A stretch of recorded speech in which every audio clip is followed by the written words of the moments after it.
everyone. Welcome to Level 7. We got a very special episode here, talking with the composers of X-Men 97, the Newton Bros. And I am joined by not my typical co-host, Garrett Blaney, but one of the newer Agents of Fandom who I'm very excited to have with me, Ryan Cortero. How you doing, pal?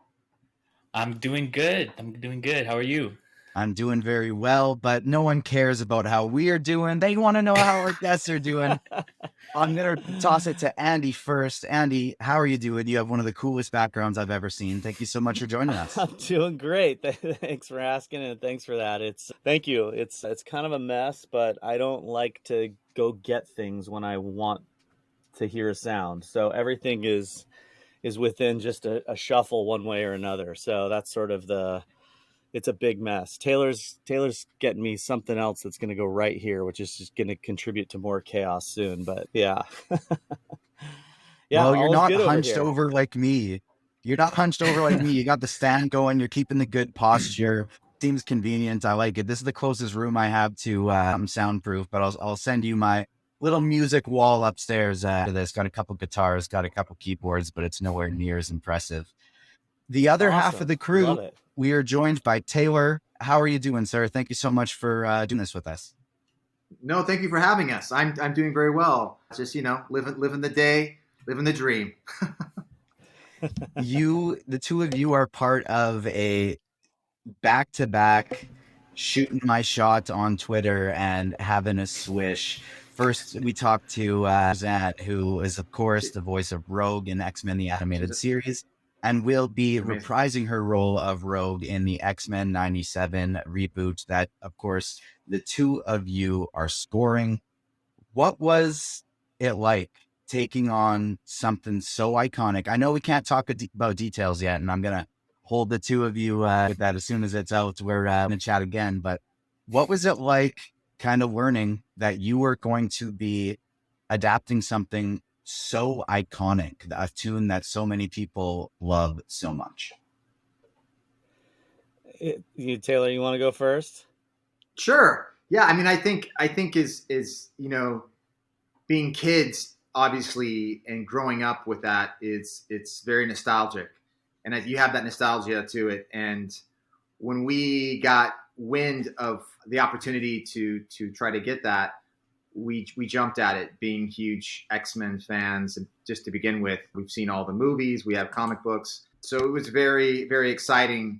And then, of course, as we met the showrunner Bo and what his plans were and ideas, we just kind of lost our minds in more excitement.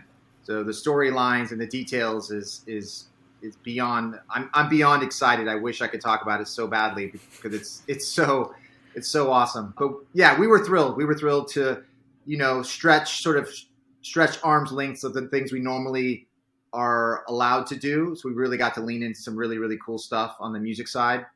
And so for us, it's just like a kid in a candy store.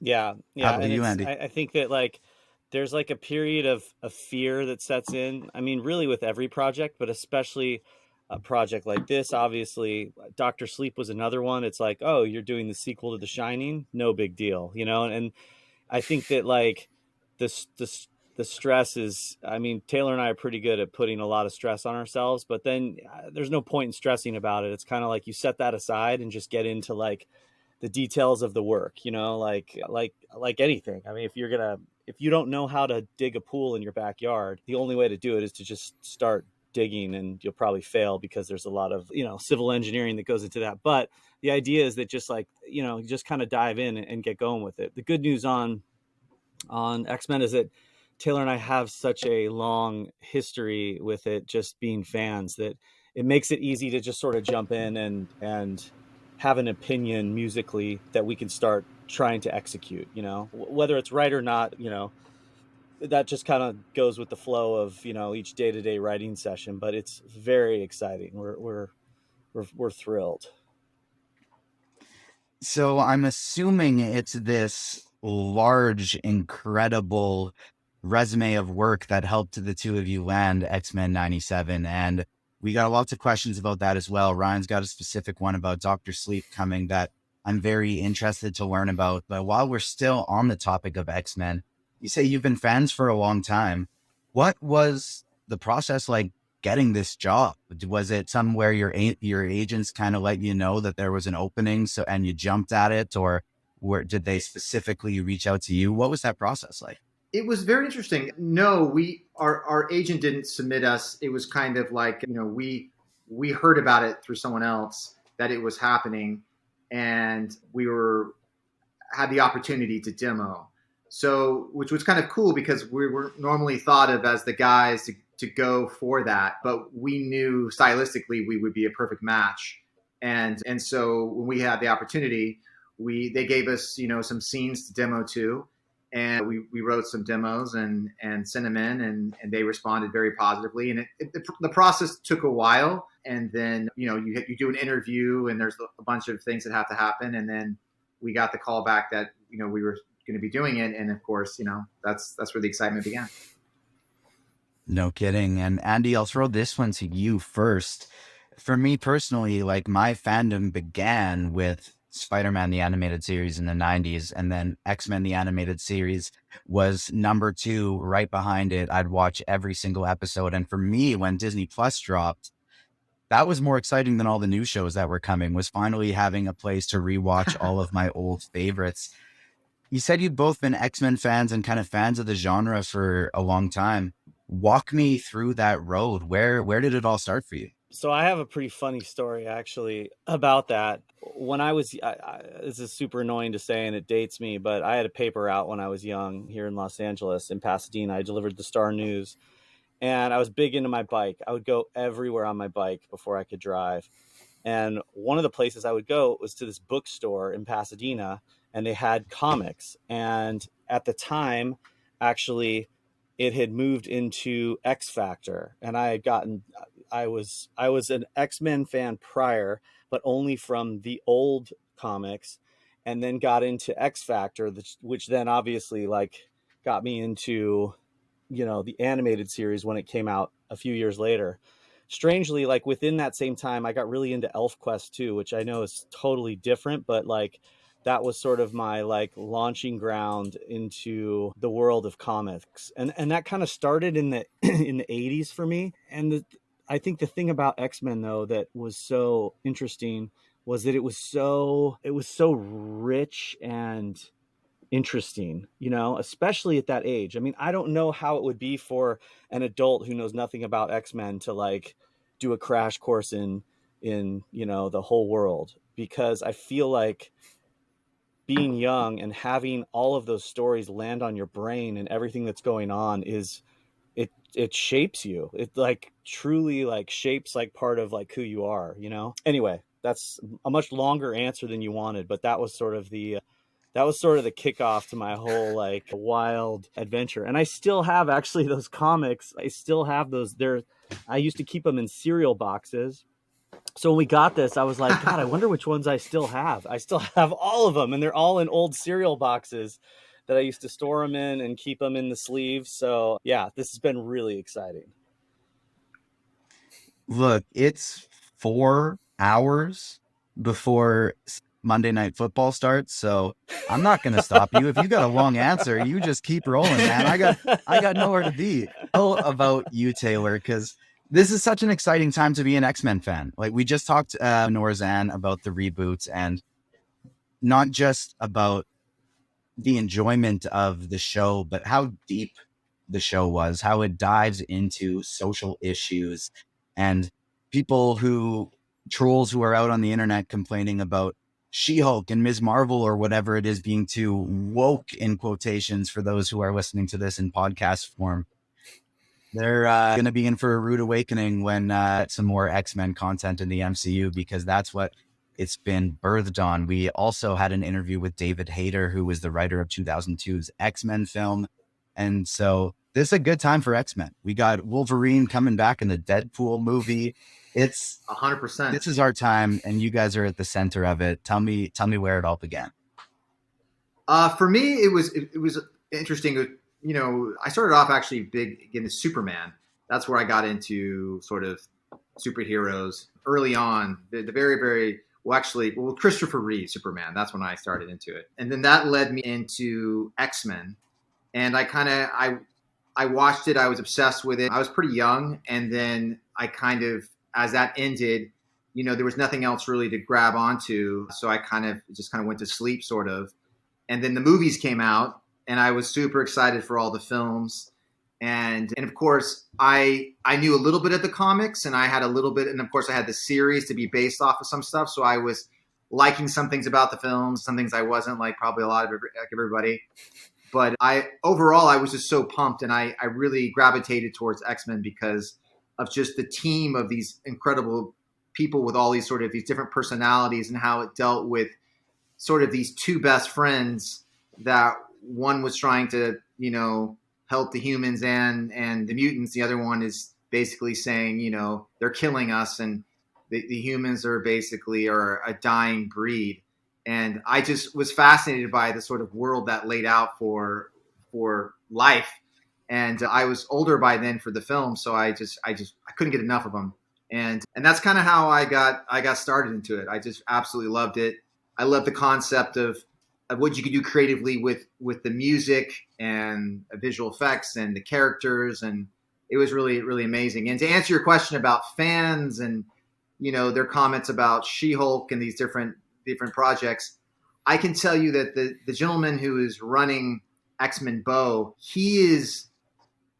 I'm a fan, but that guy knows details that I can't believe how much he knows about the comics, about where they go. He knows so much, and he does it with such ease and sort of this finesse that's kind of just inspires you as being a part of the team to go back and like look at the comics again and go back and study the details, because he knows so much. So I think all the fans that are expecting certain things and hoping for certain things, he just nails it. I mean, I was blown away by what he put together, and what we've seen. And I really think people are going to be very, very happy, because he himself is such a true fan to it. So it's definitely, if every time we see something, it pumps me up so much, because I'm just like, oh my God, yeah.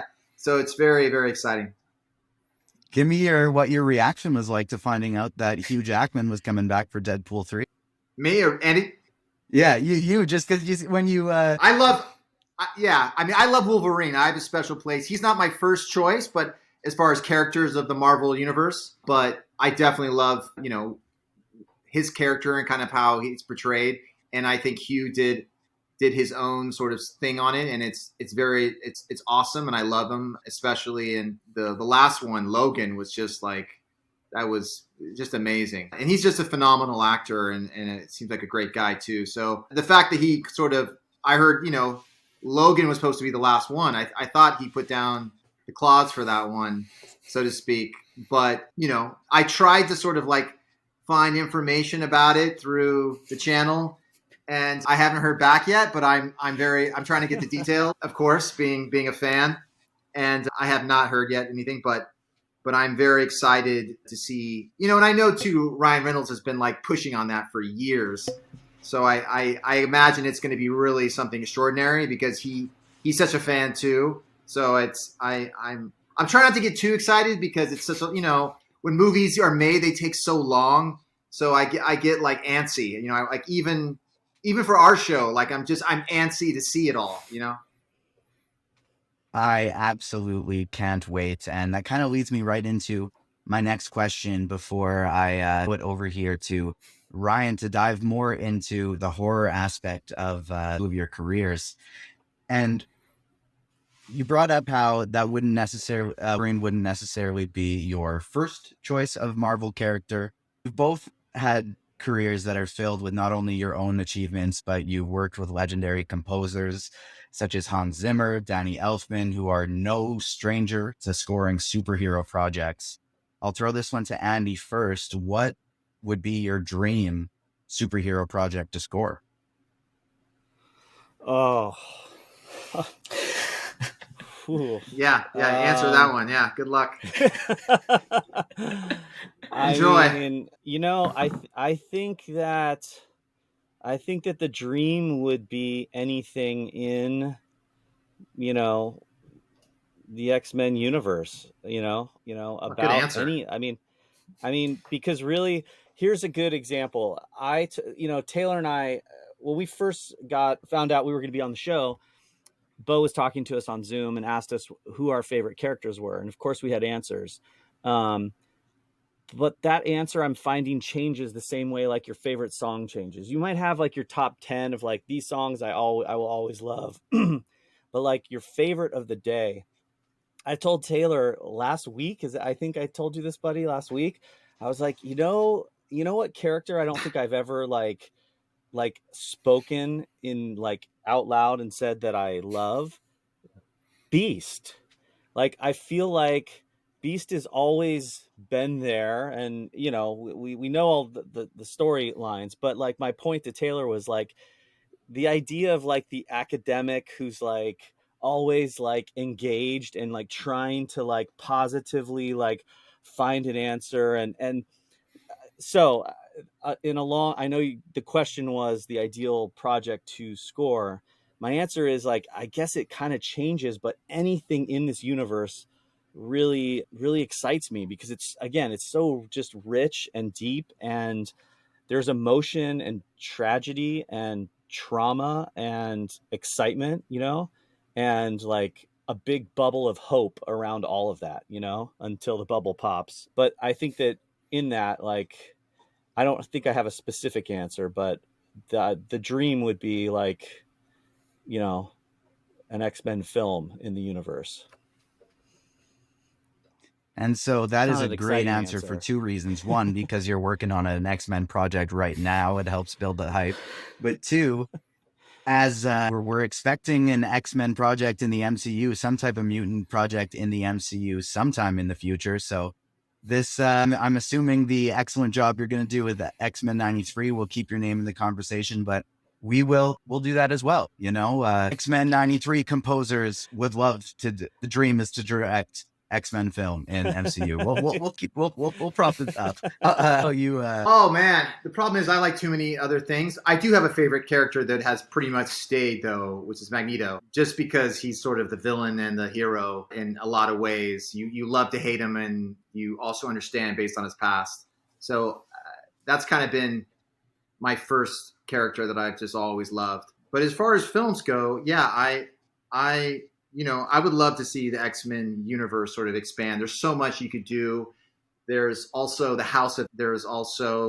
Hulk hasn't really had his own sort of, I mean, they've done Hulks in the past, but I feel like, kind of keeping it going, it hasn't really turned into something that they've done. And I think that's because of, I'm not sure why, if it was because of rights or what was the reason. I already really like you guys, but my favorite comic of all time is World War Hulk.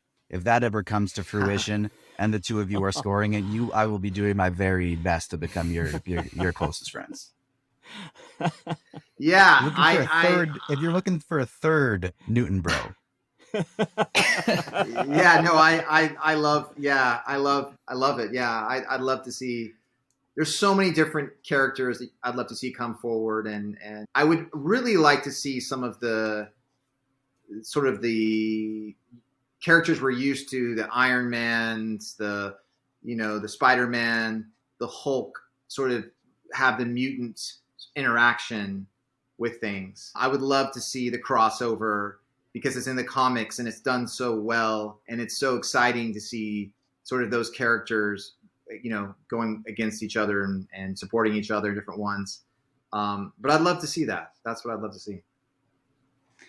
Those are two such great characters to kind of focus on. Magneto, because he embodies positive ideals, but when your back's been pushed against the wall too many times, how even with the best intentions, you're not necessarily going about things the right way.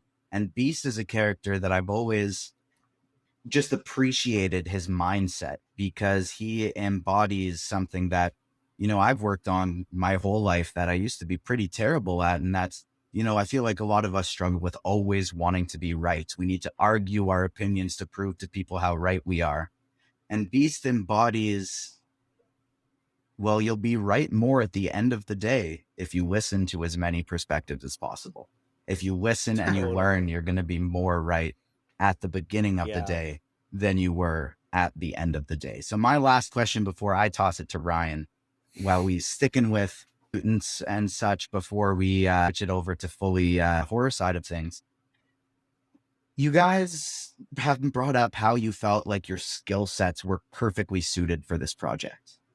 And so with your background being mostly horror stuff, now there's been other stuff in there as well, but like critically acclaimed, the incredible work you've done in the horror genre has just been outstanding. And so I'm wondering, what were the different challenges that might have come up, or what made you feel so specifically well suited for this project based on your backgrounds? No, thank you for asking that. I think I mean, I'll let Andy answer most of this, but I can say that when we first started out, we were both just fans of stories, fans of films, you know, like all of us. There's certain movies that we love and certain things. Some of them are horror and some of them are not. And so we didn't aim and target to be like, hey, we want to seek out just horror movies or we want those. And that kind of just happened. And we're very grateful that it has, but we've always been into these sort of, you know, enormous sounding or delicate at times or romantic or beautiful stories that you know are in that world of superhero. We've always enjoyed that stuff, or war films, or you know, Predator, or just it goes all kinds of things. So I think we've been doing it for so long, just it's not widely known, and so now we're getting a chance to show some of those things, and I think that's, you know, that's, we're lucky to finally get to, here you go. Yeah, and with the, to add to that, you know, within the horror genre, it's very difficult in the horror genre to sort of, I should say, I don't mean to say it's difficult to score. It's difficult to score any genre, but with horror, there's a lot of restraint that you sort of have, but you can't just get there by sort of like sitting back. You kind of have to attack everything in a horror film and then start peeling away the layers to figure out like where's the fear, where's the emotion. And being so involved in that for the last many years, I think that we've had a very, Taylor and I both have a huge appreciation for like the producing process within the writing, and the producing process being like, you know, you write something, you score it to picture, but then you don't just go like, cool, this is awesome because I wrote it and it sounds great. You do that and you make it sound great that day, and then you go home and you come back the next day and you kind of criticize yourself in a positive way, you know, like, oh, you know what, this would be more emotional if we did this, or if we pulled back here. And then Taylor and I will kind of go back and forth with that process. And then we've had the opportunity to work with some great directors who really help that process even more, you know, to the point where like we get it to a place where we're like, this is really great and working. And then a director will come in and say like, hey, what if we did this? And it's like, oh, what if we did do that? Oh, and then that sort of informs something else. Another one of my long-winded answers to saying that as X-Men comes along, there's a lot of detail that goes into, as you guys know, there's a ton of detail that goes into this. And I think that even in the process of working on these demos, Taylor and I did that same process of sort of being critical. You know, you like write a great piece of music, then I think the writing and the scoring are slightly different. A piece of music and score can be the same, but typically to picture, you're going to have to score to picture. And so that process becomes like some producing in the writing. And when it came to the demos for X-Men, it just, I mean, it fit in with the palette that Taylor and I are. I mean, we've always been, I started with like classical piano at age 4 and was playing in recitals, and then got into guitar, and then got a 4-track recorder, and then saxophone and clarinet and all kinds of stuff.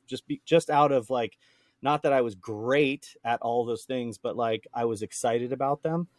And that just kind of led to a huge desire to see what you can do with a great big orchestra and synthesizers and found sound. And like, what's the process if you write a beautiful orchestral suite, but then you start micro processing found sound with synthesizers and chopping things up? And that's where things get exciting. And that's what we're really excited to sort of bring to the world.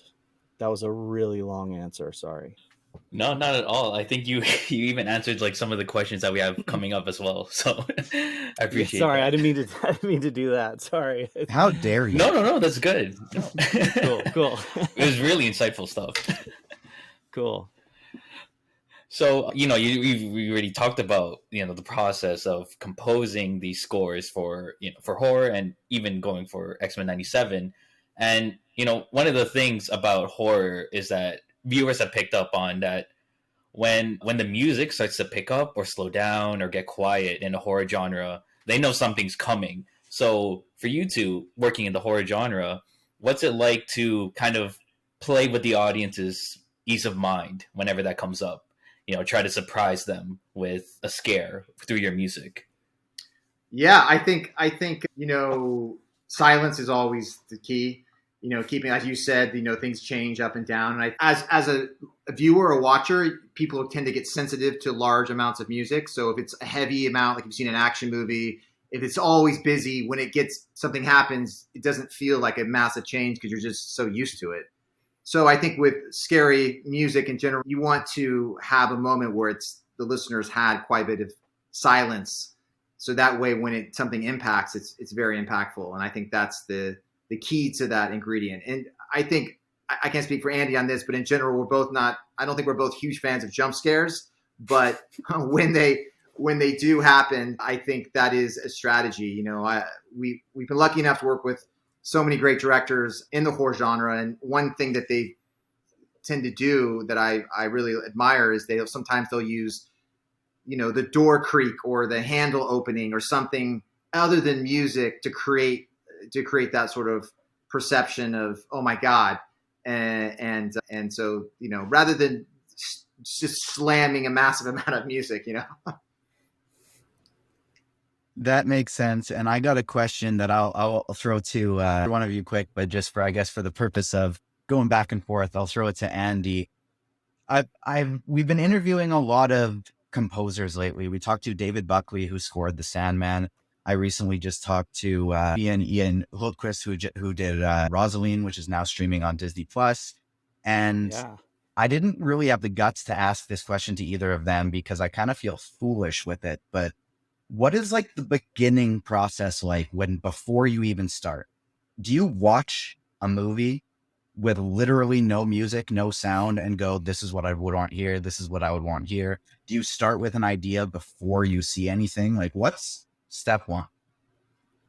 It kind of varies from project to project. Oftentimes, what we've been doing a lot the last few years is writing to scripts, getting a script and then having a discussion with the team and kind of going from there, starting some ideas just to get some like themes down, some tones down, some general like soundscapes down. Other times we'll pick up a project and they have temporary music in there, which they'll call temp music, that will sort of guide it's dark here, it's happy here, like it's tragic here sort of vibe. And then other times it's exactly what you said. It's just empty and quiet. And that is, all of them have their pros and cons, and I would say it's kind of equal. I would say that Taylor and I have really been enjoying writing to scripts because the collaboration really comes to life when you write to a script, because you're writing to the writer's inspiration and we're not seeing visuals in that process. So we're kind of, you create it in your own head, and it really allows you to sort of create from a source of sort of pure creativity. And then, writers or directors or producers will chime in, or you'll start to see visuals that will inform it differently. So I think that I'd say, though, I don't want to answer for Taylor, but I know on my end, I feel like I almost always those start just by not look like, even if we get picture, I'll just want to like work on some ideas. And usually for me, that'll start on the piano or with like a string patch on the piano, just sort of figuring out some ideas. Taylor, are you the same sort of? Yeah, I mean, as you said, it's different every project. Like, I think it depends, how much time we have. Because sometimes we've been on projects where they give us, there's no time. You have 4 weeks to get it done. We've had even 2 weeks. 2 weeks. So it just 2 depends. weeks. Yeah. So it's a very different approach based on those different situations. But ideally, yeah, you go and you sketch off ideas. pianos, guitars, whatever it may be. Then you get in the computer, then you start like trying some stuff, and you look see how it feels against picture, and it's a process, but it's not always the same way. Sadly, it differs every time. So speaking on, how these different projects affect the writing process, The Haunting of Hill House was your first time working on a series, right? So what was that process like, from going to scoring just a film to writing out to composing music for a whole series? Are there different themes that you have to impose for different characters, or have longer run times for the themes?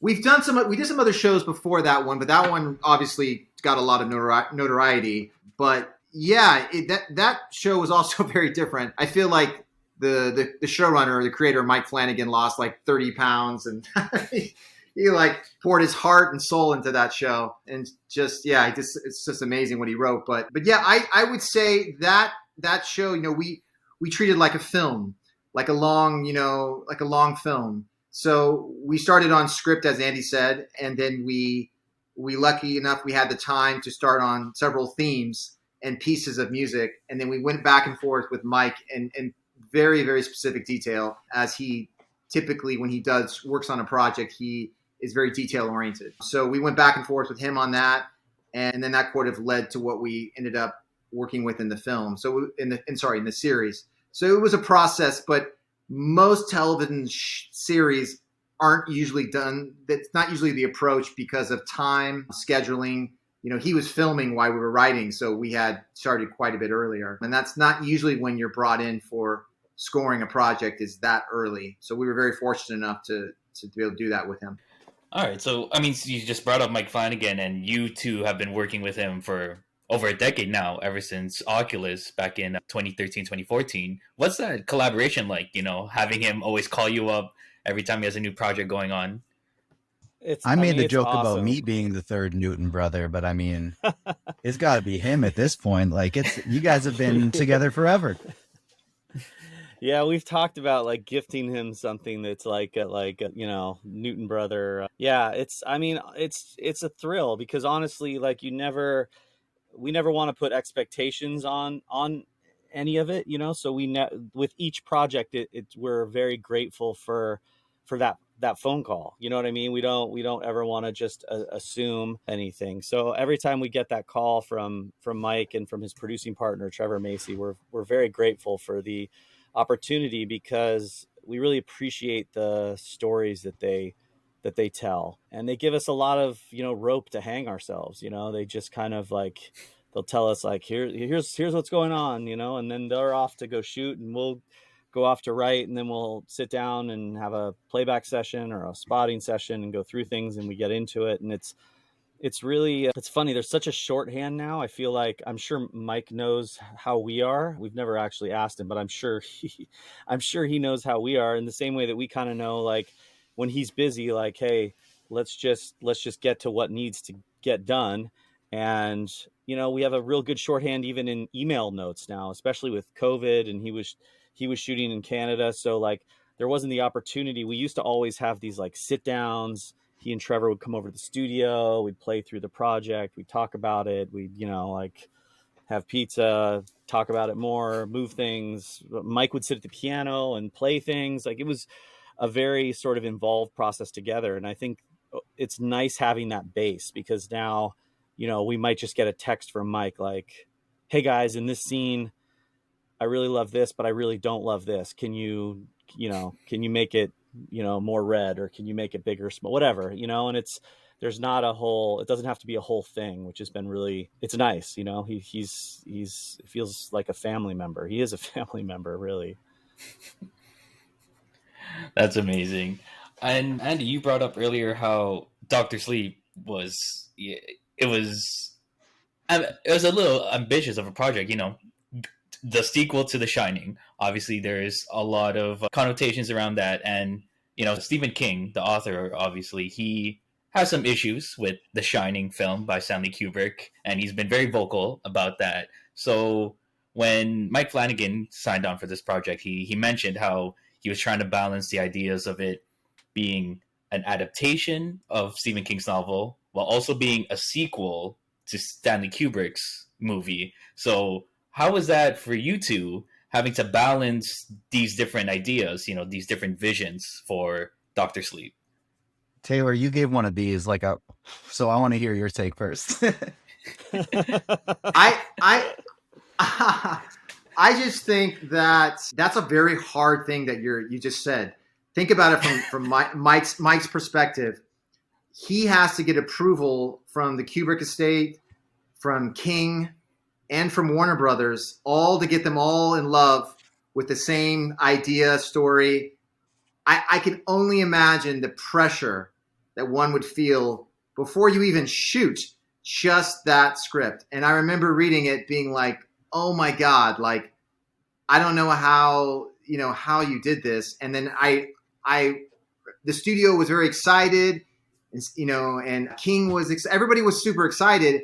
And it was like, in the past, I heard of people attempting to do this too, other directors, other folks, and it just never worked out. It was just one of those projects they just could not do. And it just blew my mind what he wrote. And I was so blown away by it and, nervous and scared for him. And then I was like, wait, I should be nervous and scared for ourselves. So, it was one of those surreal moments. It trickles down, and I always think the best prescription to sort of go against that sort of those feelings is being prepared. You always need to be prepared. Be prepared for something not being liked, have a plan, have a strategy. And that's how we try to approach every project. And luckily for us, that project went like super smooth for us. And Mike had a great time shooting. We went to the set and we saw these incredible, pieces they built. And it was, I grew up loving The Shining, and it was just, my mind was blown and I was sort of speechless, and the process was just very surreal in that aspect of it. So, but even to this day, I still don't know how Mike got through that. My mind is blown just because if you think about how much King felt, he just did not like The Shining. It really rubbed him that he did not like it. So just think about that, and that just always blows me away. Yeah. Yeah, and Yeah. I think that like to that, that was sort of the conversation Taylor and I had when we got on this. First, it was 5 minutes of excitement, then 5 minutes of terror, and then like, okay, well let's get on with it. A good horror movie should be. Exactly. Yeah. I think that, like Taylor said, just being prepared was everything. Like, let's be prepared. Like, we wanted to, we were huge fans of The Shining, but like, we needed to be even bigger fans of what was going on with the score, the music, everything sonically. We had to become like the experts in, so that we would know, like, okay, well, let's reread The Shining. Now let's reread Doctor Sleep. Go ahead, Taylor. And I will add, sorry, I didn't mean to cut you off. I will add to the fact that the original film, as much as it's beloved by everyone, and I understand why, the music elements of that film was a little bit of a shit show. I'm not going to, it's just, it was in the sense of just the sort of culmination of how they got there.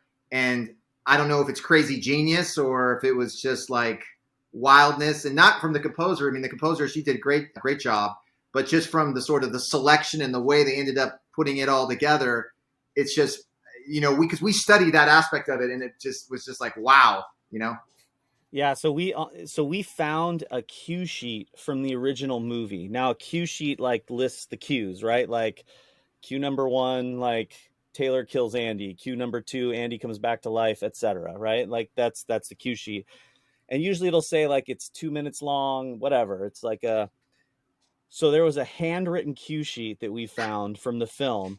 And it looked like, did you guys ever diagram and parse in English, where you would like diagram a sentence to know the structure of a sentence? It looked like that. It was like we've got like Bartok, but then we're going to like string it out at the end and put Ligeti underneath it and have them like overlap with each other. Right. So like no wonder you feel like total chaos. You have like incredible music that is then overlapped in the film, right? So when you hear it, you're like, wait, what? Anyway, that whole process throughout the film was sort of what Taylor and I deconstructed the entire film to figure out like how was it done. The bummer for us was that like normally when you deconstruct something to sort of figure out like, okay, how do we rebuild something with a similar structure, there's no like, oh, like this chord progression or this instrument or this. It's just like, it would be like just taking like Play-Doh that's like slimy and throwing it on the wall and just like keep throwing it on the wall and be like, that's how we got to do it, like that. Like, oh, well, what if the pink Play-Doh goes further left than what, you know what I mean? It's just, anyway, so it became a real process. So in that, Taylor and I realized like, we need to like write the music, but then we need to try things and we need to be prepared for several of those things not to work, because on a big film like that, you can't just like, well, here's our idea, like, and they're like, that sucks, and you're like, well, we don't have any other ideas, like, bummer. So we kind of put together a big list of ideas and tried a lot of things, from like even the idea that like Dan is troubled by the sound of wind from what happened to him, in The Shining. As an adult, the wind troubles him. In the book, Dr. Sleep, it references it multiple times. So at first we were like, the obvious, we were like, oh, let's use wind instruments. Like, and then we were like, well, but that's not really, that's kind of like expected. And then we landed on a wind harp because there's no ego. Like, there's an ego involved in every human that plays every instrument. Like, and it's not a bad ego, just like your ego is at stake. Like, I took lessons, I play, I'm good, I'm bad, I'm whatever, right? But with a wind harp, there's no ego, there's no human. It's just like the wind is blowing as it's blowing that day. So that was sort of the reasoning for this like big 90 plus foot wind harp we recorded in San Francisco, to try and sort of figure out like a way to like, well, let's just let the wind do it, which was real. It was real stressful because it was like, this could be a really bad idea. And then we had a lot of other things too. We worked with this musician Paul Drescher up in San Francisco, and he builds instruments. So he built this huge like 20-foot hurdy-gurdy, which he calls the hurdy grande. It's like his thing, and it's, oh man, the thing is killer. And that was one of the sounds we used for the True Knot, and it was just incredible. But like, I remember going up there in December, Taylor and I like went up there and we like didn't really tell anybody, like, let's just go do this and see, we think it's a really good idea. And it was great, but it's not like, these ideas aren't like home runs. When people hear them, they're not like, that was a great idea, we're so glad you wanted to spend a bunch of money like recording but that's, again, we felt like, okay, we're really terrified that this is a bad idea, and we knew, okay, we're playing in the right sandbox if we're not feeling like super confident about some of the things. About other things we were very confident, but when it came to experimenting, there we were. So now it's like an hour till Monday Night Football, so now we're getting close.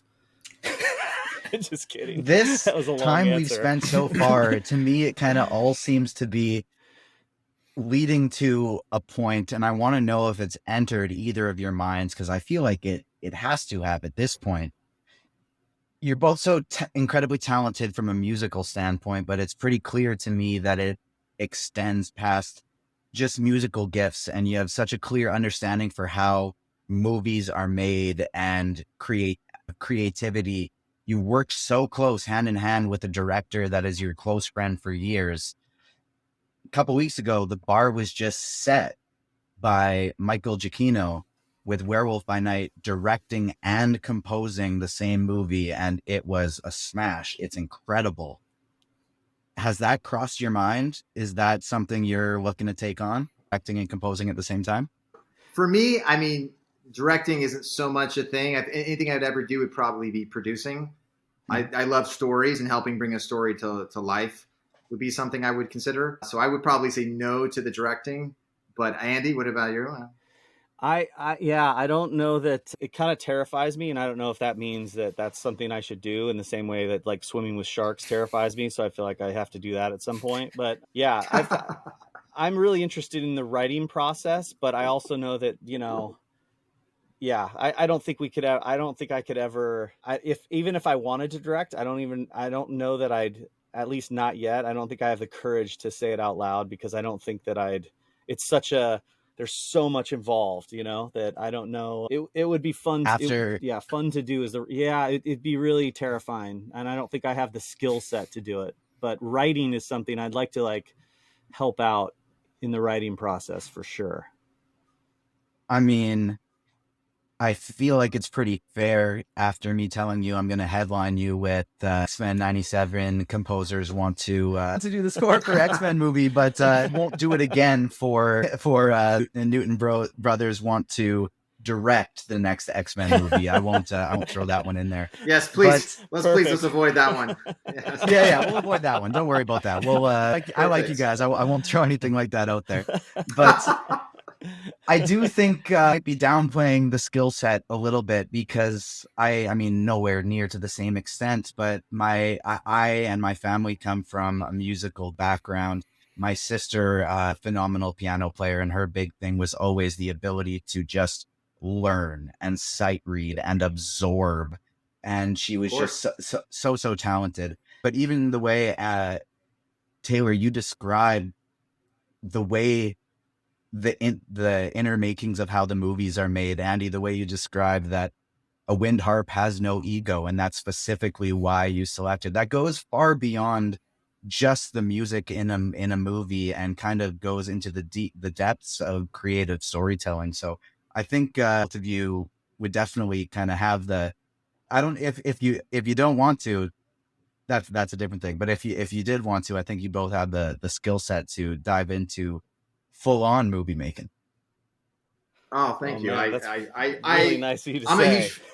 I'm a huge fan of cinema, and I just absolutely admire everyone from hair and makeup to producers. I've seen like Trevor Macy, some of the stuff I've seen that guy work on production is miracles he's made happen. So it's just everybody has a thing they do, and and some of people, they do it across multiple things, but it's always such an enjoyable thing to learn and watch, Yeah, on Midnight Mass, Mike allowed me to be in Midnight Mass, which is a really interesting experience. And I, like, to Taylor's point, like, I really found a huge appreciation for like everyone on set, like from, obviously Mike behind the camera and Trevor being the producer, to like everyone involved. Like there was one night where the next day was the day I'm standing in the field singing Near My God to Thee with like, I've just like eaten some people and I have blood all over me. And,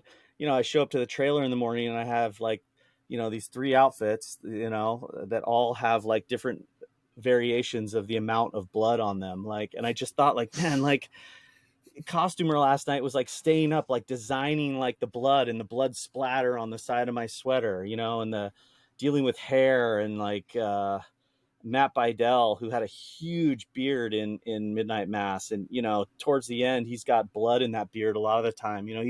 He'd sit in that chair at night at 3-4 in the morning, and they'd wash and shampoo and condition his beard over. Just everything that goes into these TV shows and films behind the scenes is just, it's incredible. It's pretty awesome. Which leads me to the nickname of Midnight Stash is my nickname for Midnight Mass, because everybody having all the mustaches. Yeah. Everybody has a stash. Yeah. Yeah, Michael Trucco has the nice, and Henry Thomas. They've got those really nice mustaches in Midnight Mass.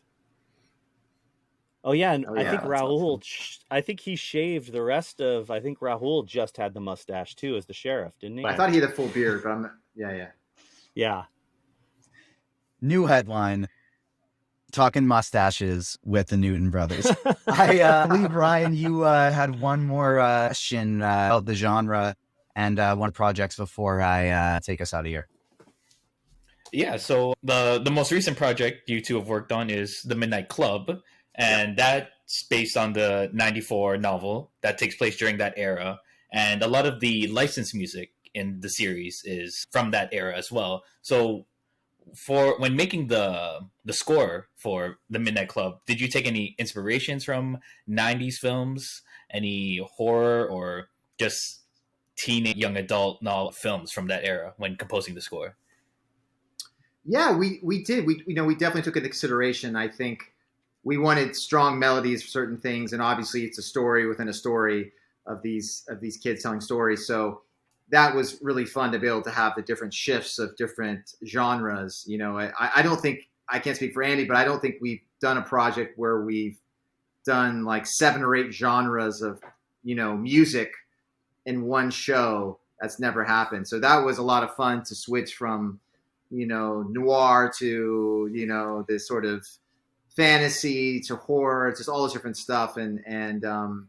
But no, we definitely talked about that, and even in the A story, the main story, I think it was important to be emotional without being melodramatic, and that's very easy to do when you're dealing with people who obviously have such a heavy thing as being terminally ill, and the lives that they had. It's easy to go real sappy and start playing this sappy music every time they can, which did happen a lot in the 90s. So we really wanted to avoid that and to sort of ride the line of being emotional and neutral at times. And I think that was the trick of that, of at least of the 80s. Yeah, and being sort of like, timeless, that's a heavy word. It's not like, we just wanted to be a little nondescript we wanted something that for the A story that would sort of bridge all of the stories, that was like more traditional, which is why it's most of the A story is fairly traditional. I guess an oud isn't really traditional. There's some oud and guitarron in there, but like, the overall idea was that it was kind of traditional, especially Thank since you Taylor had his so much. sweet. Oh. Oh, sorry. I was just saying, especially since Taylor had his sweet ARP 2600 for episode 5. He's got some crazy like analog, like old school gear he was using for episode 5, which is pretty cool. Thanks so much for doing this with us. Like the insights you have provided and just the enjoyment from being able to shoot the shit, talk about comics and music has been a lot of fun. Absolutely. We just launched Agents of Fandom website in March, and there was just awesome. 3 of us when we did. And now we have a big team of wonderful creators, including Ryan, who has crushed it in his very first interview ever with us. We wouldn't have been able to make the progress we've made so quick without amazing people like the 2 of you who say yes when we reach out on Twitter, and then just to have this awesome chat with us. So thanks so much. Yeah, guys, thanks for taking the time. Thank you guys, and congratulations. You guys are putting a lot of awesome stuff. Yeah, geeking out is fun. We love it.